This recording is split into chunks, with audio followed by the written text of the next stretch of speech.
Xo'p, 37-mavzudan 8-mavzuga kelib qolgandik. Mana shuni ko'ramiz hozir. 100 gram 45% natriy yodid eritmasi ma'lum qismi elektroliz qilindi deyapti. Natriy yodidni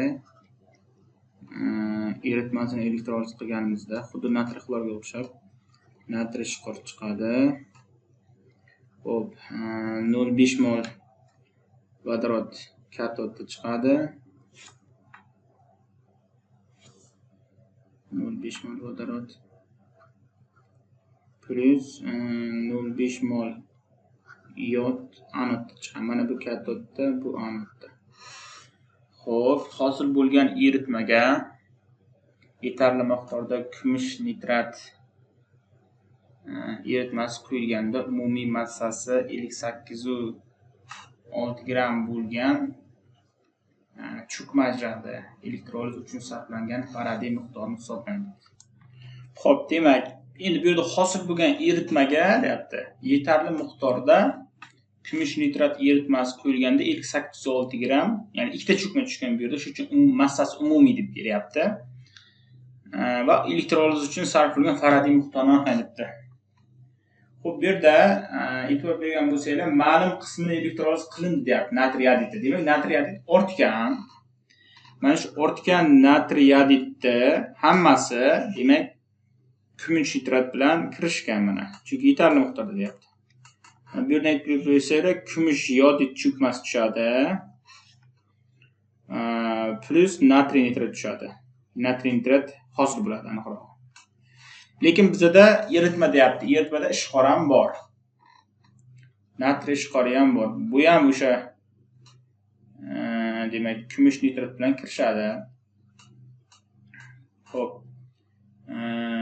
Kumush oksidi yo'q, kumush gidroksid yozaylik birinchi plus natriy nitrat. Natriy nitrat. Bu yerda mana bu kumush oksidi suvli muhitda parchalanib ketib cho'kma hosil qiladi. Ya'ni kumush gidroksid stilka kumush peroksid suvni hosil qiladi. Mana bu yerga 2 bo'ladi. Demak, ikkita cho'kmamiz mana bu. Shunda mana shu ikkita cho'kma umumiy birgalikda 58,6 ekan. To'g'ri yozimmi? Endi dastlabki natriy yodidni miqdorini topib olamiz. Demak, buning uchun birinchi mana shu 100 gramni 0,45 ga ko'paytiradigan bo'lsak, 45 gram olinganlik kelib chiqadi. Buni sirazi molga aylantirish uchun 45 deb bo'laveramiz. Natriy yodid massasiga, natriy yodid massasi bilasizlar 150 ga teng. Bu yerda 0,3 mol bo'lyapti. Demak, natriy yodidda elektroliz bo'lganini misol uchun x mol deb oladigan bo'lsak, ortib qolgani 0,3 minus x bo'ladi. 5 to'g'rimi? To'g'rimi? Endi bu bo'yicha ishqor topamiz. X mol bo'ladi. Bu ketdi. Xo'p, mana bu natriy yodid 1 mol, kumush yodid ham 1 mol, 1 ga 1 bo'lgani uchun, demak, mana bu ham 0,3 minus x mol bo'ladi. Endi ishqorimiz mana tepadan x mol hosil bo'lgani shundan keldik. Bu yerda demak 1 ga 1 bo'lgani uchun kumush gidroksidan 1 mol bo'ladi, ya'ni x mol bo'ladi. Xo'p, mana bu yerga x qo'yib, bu yerga 2 qo'yamiz. Mana bu yerga 1 mol qilsak, mana bu 0,5x bo'ladi. Bizga mana kumush yodid bilan kumush oksid cho'kmalarini x ga bog'langan molini hisoblab oldik. Endi uni tenglamaga qo'yamiz. Birinchisi kumush yodid 235 gram, molar massasi mana 235. Moli demak 0,3 minus x bo'ladi. Plus keyingisi kumush oksidi, kumush peroksidi mol 0,5x ko'paygan, demak 232 bu kumush oksid molar massasi. Mana shu yig'inda 58,6 ga teng bo'lyapti. Bu yerdan qavs ochib oladigan bo'lsak, 70,5 minus 235x plus 116x teng bo'lyapti 58,6 ga. Bu yerdan 235 bilan 116 ayirib ketganda 119 qoladi. Bu tomonga o'tkazsak plus bo'ladi. Keyin 70,5 dan 58,6 ni ayirsak 11,9 bo'lyapti.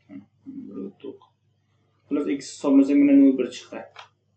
Bizga elektrolizga uchragan natriy yodidda x mol olgandik, bu 0,1 mol bo'ldi, to'g'rimi? Endi mana shunga ketgan farad hisoblashimiz kerak. 1 mol natriy yodidga ekvivalent topish uchun 1 ga bo'lishimiz kerak bo'lgani uchun 1 farad topib ketadi deb olamiz. Demak 0,1 mol natriy yodidga x qilsak, demak 0,1 farad degan javob kelib chiqadi. Demak javobimiz mana shu masalada 0,1 farad chiqdi. Bu mana B variantimizga mos keladi. Xo'p, doskani bitta o'chirib davom ettiramiz. Xo'p, davom ettiramiz. 9-mahsus. Xo'p, nima deyapti? 200 gram 11,7% natriy xlorid eritmasi to'liq elektroliz qilinganda 15,68 litr gaz aralashmasi hosil bo'ldi. Elektroliz jarayoni uchun sarflangan faradiy miqdorni hisoblang. Xo'p, birinchi o'rinda 200 ni ko'paytiramiz 0,117 ga. Xo'p, 23,4 gram chiqdi. Ikkinchida molga hisoblaymiz. 23,4 da 58,5 ga bo'laveramiz. Bu yerda 0,4 chiqadi. 0,4 mol natriy xlorid. Endi buni elektroliz qilamiz. Ya'ni suv eritmasini.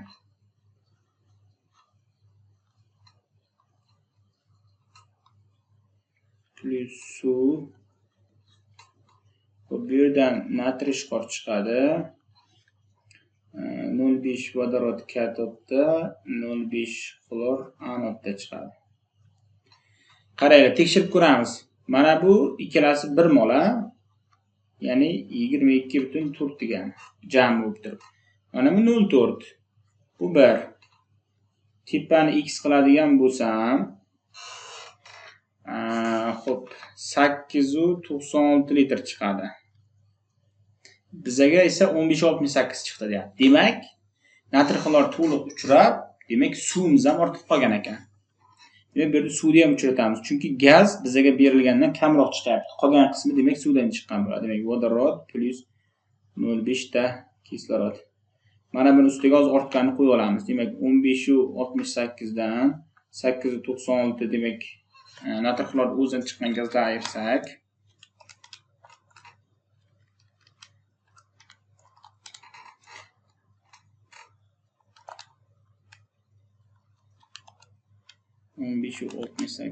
minus 8,96. Demak 6,72 chiqadi mana. 6,72. Shuni mayli 0,3 mol deb olaylik, hisoblash oson bo'ladi. Mana ustidan 0,3 qo'yamiz. Buni tagida mana 1,5 bo'ladi. 1 mol vodorod, 0,5 kislorod. Xo'p, suvni birdan molni hisoblab qo'ya qolay. Xo'p. 0,2 chiqyapti. Endi bizga sarflangan faradni topishimiz kerak. Qarang, natriy xlorid uchun topamiz. Natriy xloridni 1 moliga 1 farad topib ketadi. Chunki natriy xlorid ekvivalent topish uchun 1 ga bo'lamiz. Xo'p, 0,4 moliga x desak, 0,4 farad bo'ladi. Bu natriy xlorid uchun. Endi suv uchun. Suvni 1 moliga 2 farad topib ketadi. Chunki suvni ekvivalent topish uchun molar massani 2 ga bo'lamiz. Xo'p, 0,2 moliga x desak, mana buni x1 deylik, buni x2 deylik. Xo'p, 0,4 farad ketyapti. Bu suvga. 0,4 farad natriy xloridga, 0,4 farad suvga jami bo'lib turib 0,8 farad elektr toki demak sarf bo'lar ekan. Bundan mana javob belgilab qo'yamiz. Xo'p, doskani o'chirib keyingisiga o'tamiz. Xo'p, 10-mahsusni ko'ramiz. Natriy xlorid eritmasi elektroliz qilindi. Anodda ajralgan gaz, xo'p, ya'ni xloridni nazarda tutyapti. 100 gram 30% natriy yodid eritmasiga yutilganda qanday massadagi cho'kma ajraladi debdi. Xo'p. Mana natriy xlorid suvli eritmasi elektroliz qilinganda natriy ishqori 0,5 mol vodorod katodda chiqadi. Plus 0,5 mol xlor anodda chiqadi. Birdan hisoblab ketamiz. 100 gramni ko'paytiramiz 23. Xo'p, 0,1 10,234 ga bu yerda 23,4 chiqadi. Mayli birdan qo'yamiz ustiga. Xo'p, past 58,5. Xo'p, mana bu 0,5 mol deb olaylik. Chunki anotda chiqqan gaz bilan deyilyapti. Birdan hisoblaymiz. Demak, 23,4 ni ko'paytiramiz 0,5 ga. Bo'lamiz 58,5 ga. Xullas 0,2 chiqadi. 0,2 mol xlor gaz ajralib chiqdi. Bu natriy yodid eritmasiga yuttirildi. Natriy yodidga xlor kirishadi. Chunki xlor yoddan kuchli bo'lgancha chiqib chiqaradi. Demak, bu yerda 2 mol natriy xlorid va yod kristallari cho'kmaga tushadi. Chunki yod qattiq modda. Endi qarang, bu yerda hisoblaymiz. Mana bu 0,2 mol edi. Xo'p, mana buni hisoblab olamiz. 100 grammni 0,3 ga ko'paytirsak 30 bilan 30 gram natriy yodid. Mana buni hisob qo'yamiz. Xo'p, endi 23 natriyga 127 yod qo'shsa 150, ikkitasi 300 bo'ladi. Mana bu demak 1 mol. Nisbat hisoblasak bundan 0,1 chiqyapti, bundan 0,2 chiqyapti. Mana bu 254 bo'lsa, endi demak nisbatni kichigi bo'yicha topamiz. Ya'ni natriy, ya'ni xlor ortib qolibdi. Bu yerda mana 25,4 gram cho'kma tushyapti, e'tibor bergan bo'lsanglar. Demak, javobimiz D bo'ladi va biz keyingi maqsadga o'tamiz. Davom etamiz. 11-maqsad keldik. Xo'p, xrom 3 sulfatni 392 gram eritmasi elektroz qilinganda hosil bo'lgan eritma massasi demak 373,2 gramni tashkil etdi va inert elektrodlarda 10,8 litr gaz ajraldi. Elektroliz jarayonida hosil bo'lgan kislota massasini hisoblaydi. Xo'p, xrom 2SO4 dan 3 ta plus suv. Bu yerda katodda xrom chiqadi. Keyin anodda kislorod va sulfat chiqadi. Shunga ko'ra suv yozib qo'yamiz. Sulfat H2SO4. Mana bu yerga 2, bu yerga 3. Xo'p, bu yerga mana 3. Mana shu yerga 1,5 qo'ysak tenglashadi. 1,5 da 3 ta. Xo'p, 6 ta vodorod, 2 ta xrom. Xo'p, bular tenglashdi. Xo'p. Qaranglar, bitta ish qilamiz. Inert elektrodlarda deyapti. Bizda e'tibor bergan bo'lsanglar, katodda xrom, anodda kislorod chiqyapti. To'g'rimi? Bittasida gaz chiqyapti, ya'ni. Hozir buni tekshirib ko'ramiz bitta yo'l bilan. Bizga kamayishni nima olib keladi? Mana xrom erimaydi, suvda cho'kib qoladi, kislorod chiqib ketadi, to'g'rimi? Qo'shsak qancha bo'ladi ikkalasi? Xo'p, xrom 52 dan 104 bo'ladi, ikkitasi. Kislorodni 1,5 48 bo'ladi. Bunga 104 qo'shadigan bo'lsak 152 chiqyapti. 152 yo'qolish molga hisoblaganda. Endi chiqayotgan gaz 10,8 litr molga aylantirib olaylik birdan. Hozir tekshirib ko'ramizda oldin. Hop, 10,8 bo'lamiz 22,4 ga.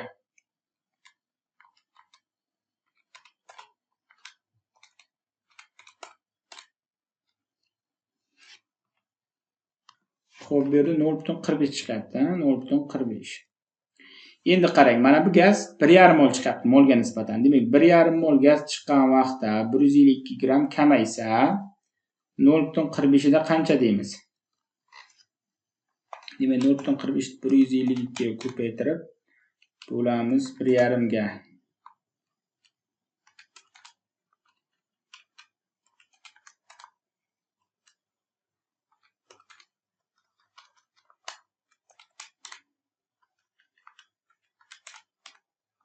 Qirq 6 chiqyapti, mana 45,6.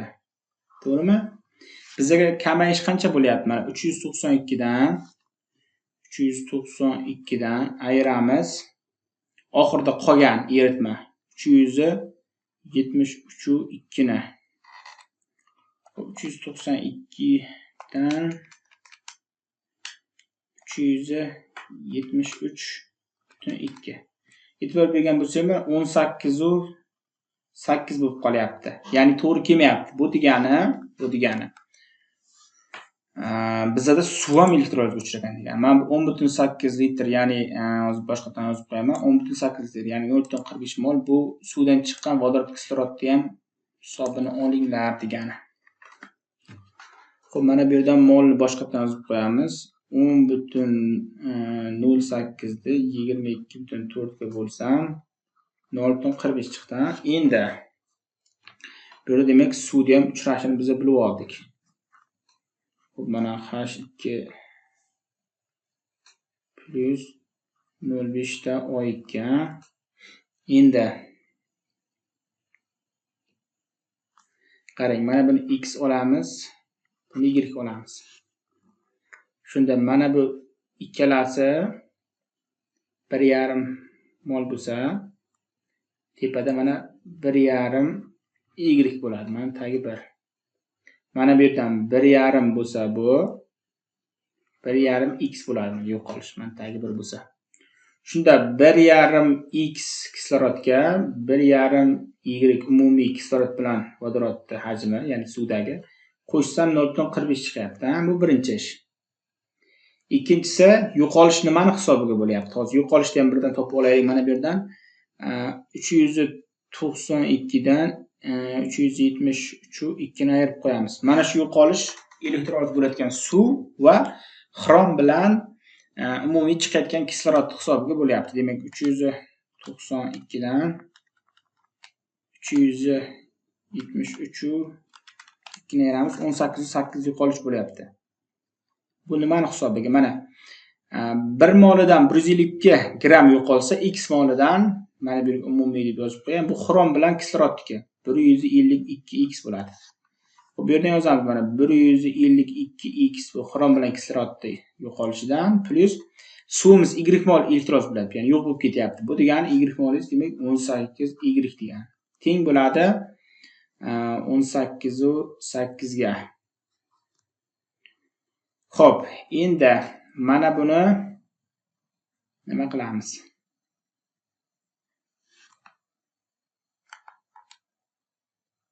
Ko'paytirib olishimiz kerak. Xullas 12 ga ko'paytirsak, y olib tenglashar ekan. Mana 12 ga ko'paytirsak. Shunda 18x plus 18y teng, xo'p 0.45 da 12 ga ko'paytirib olsak 5.4 bo'lyapti mana. Xo'p, bunisi mana 152x plus 18y teng 18.8 bo'lyapti. Pastdan tepani ayirib olsak, mana bu ikkalasi qisqarib ketadi. Endi 152 dan 18 ayiradigan bo'lsak 134 qolyapti. Mana 134x bu tomoni 18.8 dan 5.4 ketsa 13.4 qolyapti. Mana 13.4. Mana e'tibor beringlar, x teng 0.1 chiqyapti. Kislotani massasini hisoblang degan. Demak, mana 0.1 bo'ldi. Bu yerda faqat sulfat hosil bo'lyapti. Xo'p, 3 molni hisoblaymiz. 3 ko'paygan 98. 294 bo'ladi. Tepani hisoblasak 29.4 chiqyapti mana. Demak, bu D variantga mos keldi mana. Xo'p, doskani o'chirib keyingiga o'tamiz. Xo'p, endi 12-chiga ko'ramiz. 12-chida nima deyapti? Mis2 sulfat eritmasi bir xil massali mis elektrodlar bilan elektroliz qilindi. Agar katod va anodning massa farqlari 76.8 gramga teng bo'lsa, sarflangan Faraday miqdorini toping debdi. Demak, 12-masalamizda odatiy elektroliz masalalaridan biroz farq qiladi. Sababi bu yerda endi shu paytgacha, ya'ni 12-bosqichgacha yechgan masalalarimizda barcha elektrodlarimiz inert elektrodlar edi. Misol uchun grafit bo'lishi mumkin, platina bo'lishi mumkin. Bu yerda eruvchan elektrod, ya'ni mis elektrodi demak ishtirok etyapti. Shuni hisobiga biroz farq qiladi. Xo'p, umuman olganda mis sulfatni o'zini eritmasini elektroliz qiladigan bo'lsak, bu yerda mis katodda chiqadi. Xo'p, 0,5 mol kislorod anodda chiqadi va bu yerda mana sulfat kislota hosil bo'ladi. Lekin bizda o'sha katodimiz ham bu misdan tashkil topgan. Misdan anodimiz ham, anod elektroodimiz ham misdan tashkil topgan. Bular masalasi, ya'ni massasi ikkalasi bir xil deyapti. O'shaning uchun buni misol uchun A deb olsam, buni ham massasi A bo'ladi. Endi bu yerda mana e'tibor bering, mis 2+ ioni mis 0 bo'lib turib, elektron olib, ya'ni atom holatga o'tyapti ionni. Endi qaranglar. Demak, katodda mis plastinka bor, massasi A ga teng. Massasi A ga teng. Ustiga mana hozir buni x mol deb qo'yaylik, mis sulfati uchraganini, shunda x mol mis hosil bo'ladi. Ustiga x mol degani demak massada 64x mis qoplandi. X mol mis sulfat uchradi desak. Bu mana e'tibor beringlar katod. Biz hozir katod va anodning farqi bo'yicha tenglama tuzamiz. Endi anod. Anodda shunaqaki, anodda chiqqan kislorod mana gaz bo'lib uchib ketadi. Bu anodda og'irligiga ta'sir o'tkazmaydi. Lekin bu ikkalasi ham mis elektrodi va qo'shilayotgan tuzimiz mis 2 tuzi bo'lgani uchun mana bu mis anodi eriydi va mis 2 ioniga o'tadi. Mis 2 ioniga o'tib, mana bu yerda elektrolizda qancha mis 2 yo'qolsa, mis 2 ioni yo'qolsa, anoddagi mis 2 ioni shuni o'rnini borib qoplaydi. Shuni hisobiga anod eriydi, qanchadir qismi. Ya'ni mana bu x ga nisbatan.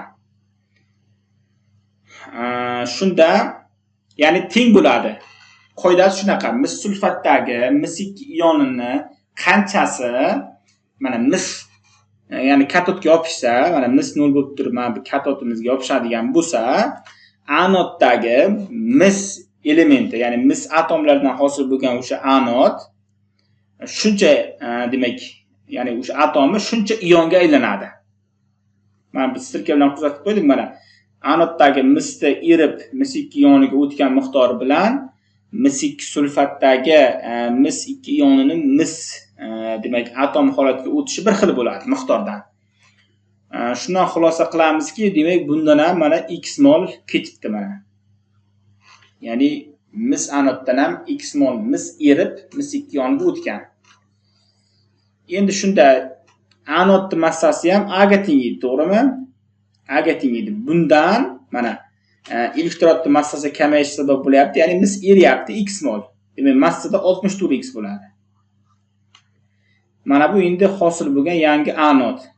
Bunisi yangi katod. Katodda demak o'sha elektrolizga uchragan mis yopishdi katodimizga. Xo'p, anodga keladigan bo'lsak, o'sha mis 2 sulfatdagi mis 2 ionini qoplash uchun mis anodidan demak mis atomlari mis 2+ ioniga o'tib, ya'ni xuddi shuncha miqdorda o'tib, demak anod eriydi qanchadir qismi va anodning massasi kamayadi. Endi hosil bo'lgan katod va anodning massalarini ayirmasini topamiz. E'tibor bersanglar, anod va katod bu qattiq moddalar bo'ladi. O'shaning uchun men kislorod gaz sifatida chiqarib yubordim. Endi bu yerdan orasidagi farq 76.8 tashkil qilyapti. Endi nima qilamiz? Qaranglar.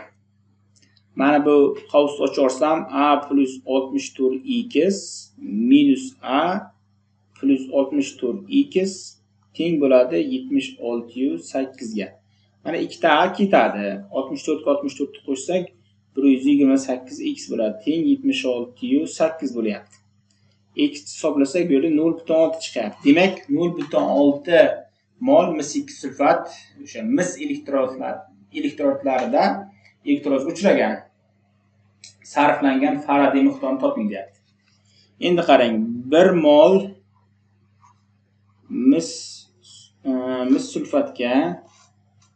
sulfatga 2 farad tok ketadi. Chunki mis sulfatda elektron ekvivalentligini topish uchun 2 ga bo'lardim men. Mis valentligi va indeksdagi songa bu yerda 2 bo'ladi. Endi 0,6 mol uchun 0,6 mol mis sulfat uchun deymizda x qilsak 1,2 farad bo'ladi. 1,2 farad. Bu demak D variantimizga mos keldi degani. Menimcha tushundinglar. Yana shunga o'xshash demak masalalar pastda turibdi. Mana shunaqa tartibda demak yechsanglar bo'ladi. Xo'p, endi 13-mahsulga o'tamiz. Xo'p, 13-sida 2 mol natriy bromid va 3 mol natriy yodid saqlagan eritmalar ketma-ket ulangan elektrolizyorga solinib, ular orqali o'zgarmas tok o'tkazilganda ikkinchi eritmada 381 gram yod ajraldi. Birinchi elektrolizyordagi katod va anodda hosil bo'lgan moddalar massalari yig'isini hisoblanadi. Biz bilamizki, boyagi boshqa nazariy qismda tushuntirganimda ikkita eslatma bor edi. Birinchisi bitta idishda har xil tuzlar bo'lganda, demak, elektroliz qilsak kuchsiz, ya'ni kuchsiz metal kationi bo'lgan tuzda birinchi uchrardi. Kuchsizga qarab ketma-ketlikda bo'lardi. Ikkinchisi ketma-ket ulangan demak eritma, ya'ni o'sha eritmalar ketma-ket ulanib tok yuborilsa, har bir eritmadan demak bir xil miqdorda tok o'tardi. Shuni hisobidan biz hozir natriy bromidni va natriy yodidlarni elektroliz qilib olamiz eritmasini. Xo'p, bu yerda elektroliz qilsak, xo'p, bu yerda mana ikkalasida ham natriy shqori chiqadi birinchi o'rinda. Qo'shimcha mahsulot sifatida. Endi vodorod chiqadi katodda, brom chiqadi anodda.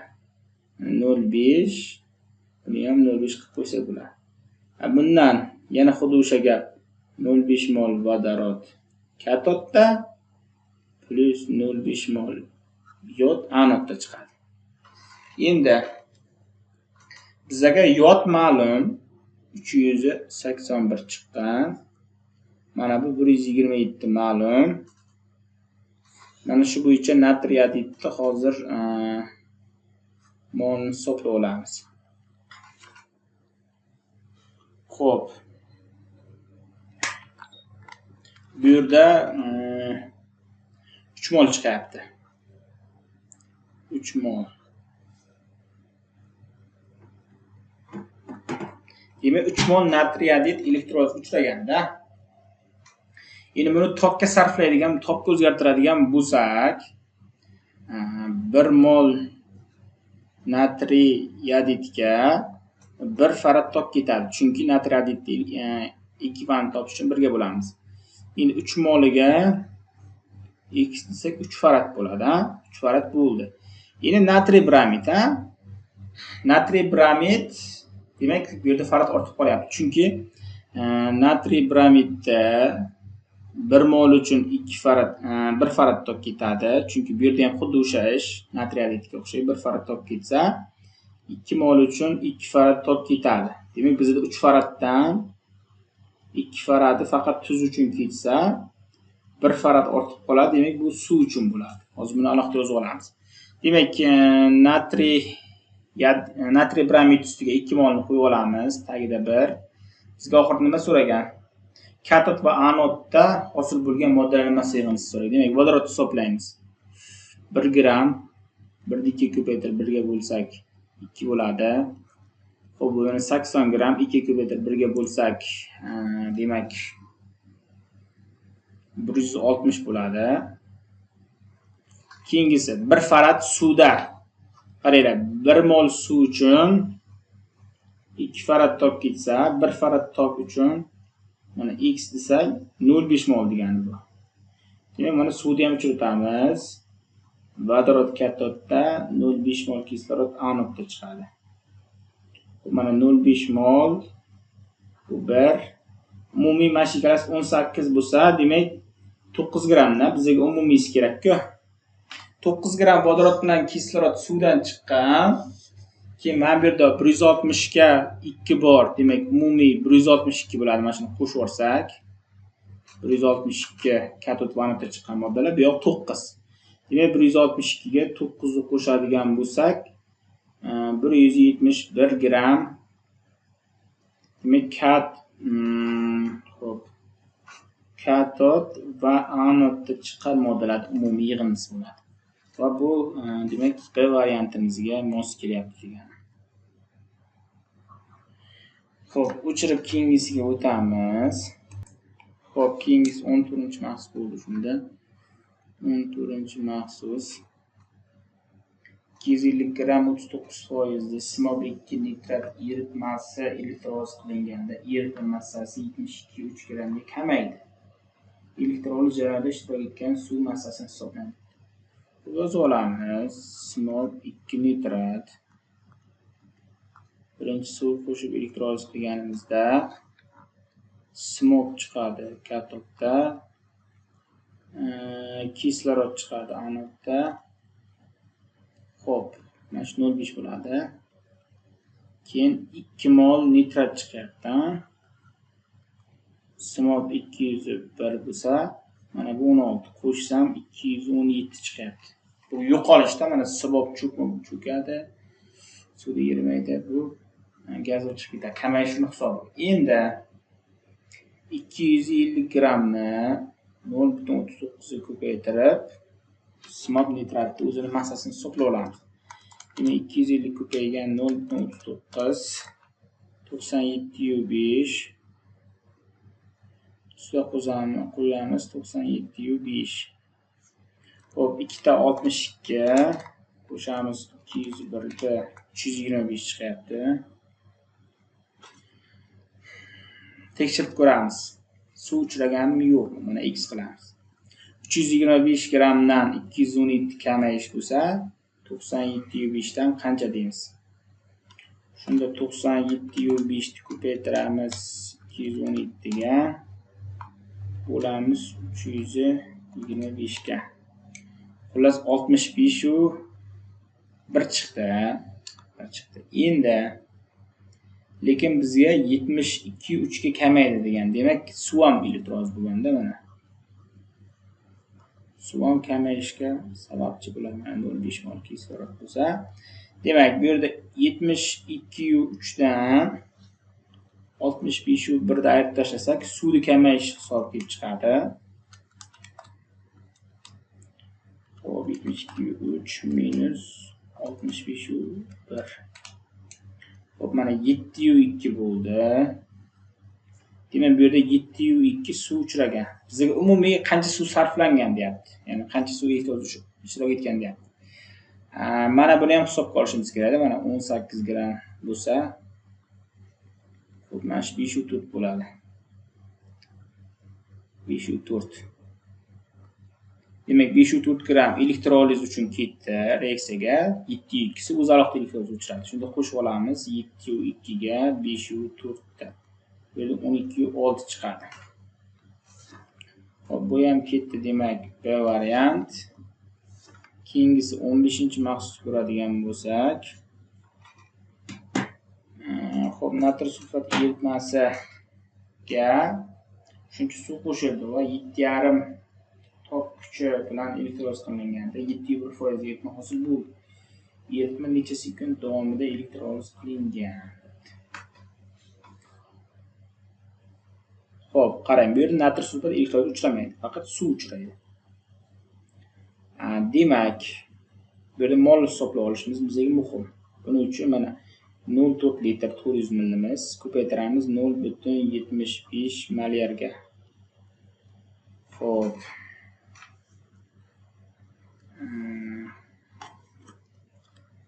0,75 ko'paygan 0,4 0,3 mol bo'lyapti. 0,3 mol natriy sulfat. Endi ikkinchi qiladigan ishimiz eritma massasini hisoblaymiz.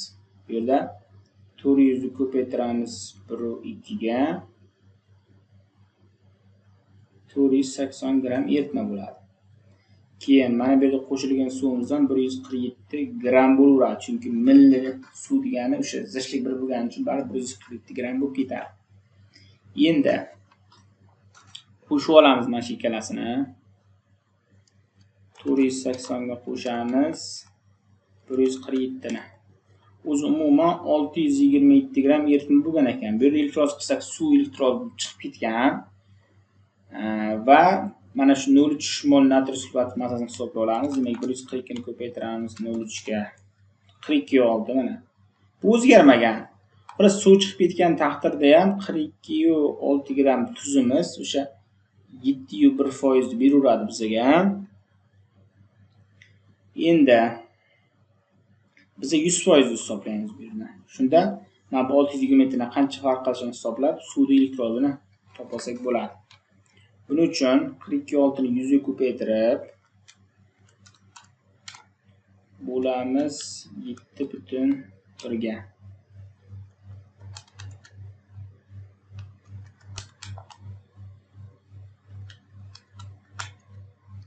Bu yerda 600 chiqyapti. E'tibor beringlar.